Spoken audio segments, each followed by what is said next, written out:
इथे मी घेतली आहेत 2 पापलेट आणि इथे घेतली आहे थोडीशी मोदकं. ह्याला आपण आता फ्राय करणार आहोत.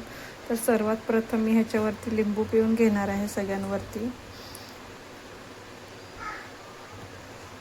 तर इथे मी लिंबू टाकून घेतला आहे. आता मी ह्याच्यामध्ये टाकणार आहे घरगुती मसाला, जो आपला साठवणीतला मसाला असतो किंवा घाटी मसाला, कोल्हापुरी मसाला, तो घेतला आहे मी 2 चमचे इथे. इथे मी घेते आहे थोडंसं काश्मीरी लाल मिरची पावडर. इथे आपल्याला थोडीशी हळद घेतली आहे मी इथे. इथे मी थोडीशी धणे जिरे पावडर घेतली आहे आणि मी थोडंसं ह्याच्यामध्ये चिकन मसाला टाकत आहे आणि चवीप्रमाणे आपल्याला ह्याच्यामध्ये मीठ घ्यायचं आहे. याच्यात थोडंसंच मीठ टाकायचं आहे, जास्त नाही, कारण आपल्याला परत फ्राय करताना आपल्याला टाकायचं आहे.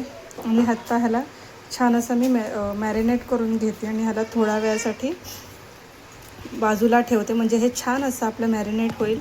मच्छी फ्राय करण्यासाठी तांदळाचं पीठ घेतलेलं आहे. इथे चिकन मसाला घेतला आहे. इथे घरचा मसाला आहे.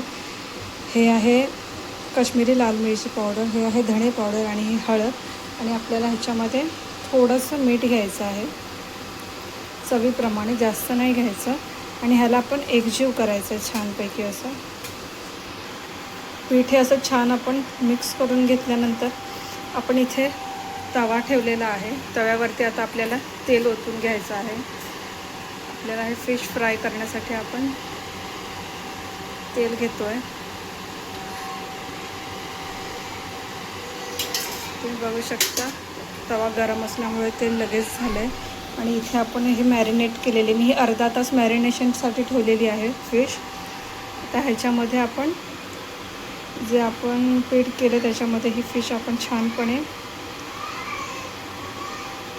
कोट करून घेऊया आणि ह्याला आपण तव्यात छानपैकी अशी सोडूया. अशाच प्रकारे मी ह्या बाकीच्या सगळ्या फिश करून घेते.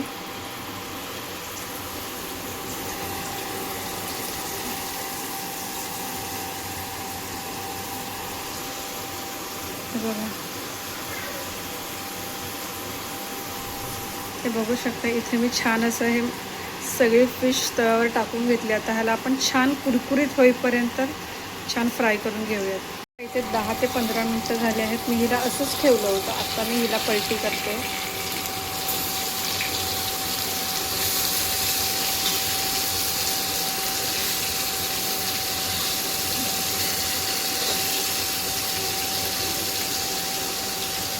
आणि परत आपण हिला 10 ते 15 मिनटं म्हणजे मीडियम गॅसवरती असं छान कुरकुरीत होईपर्यंत ठेवायचं आहे. ह्याला बिलकुल सारखं हलवायचं नाही.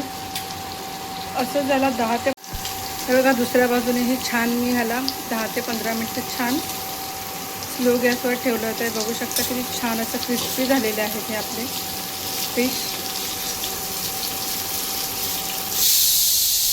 बघू शकता तुम्ही किती छान क्रिस्पी झालेलं आहे.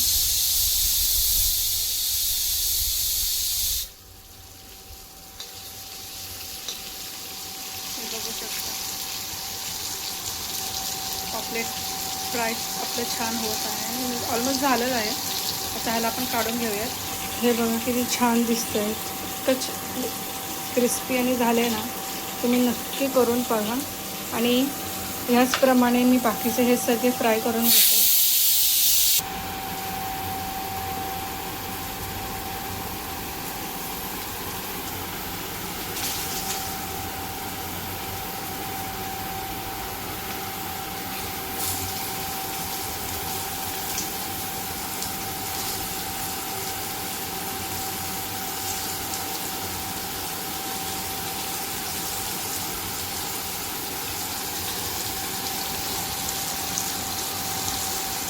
मी मुलांसाठी हे थोडे कोळंबी फ्राय करत आहे,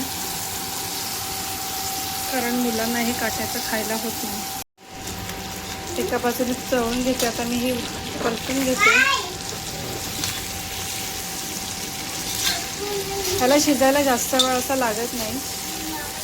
हे बघू शकता तुम्ही कसं फुटतं, म्हणजे हे ऑलमोस्ट आपलं शिजलेलं आहे. ह्याला मी अजून फक्त 2 मिनटं ठेवून घेणार आहे.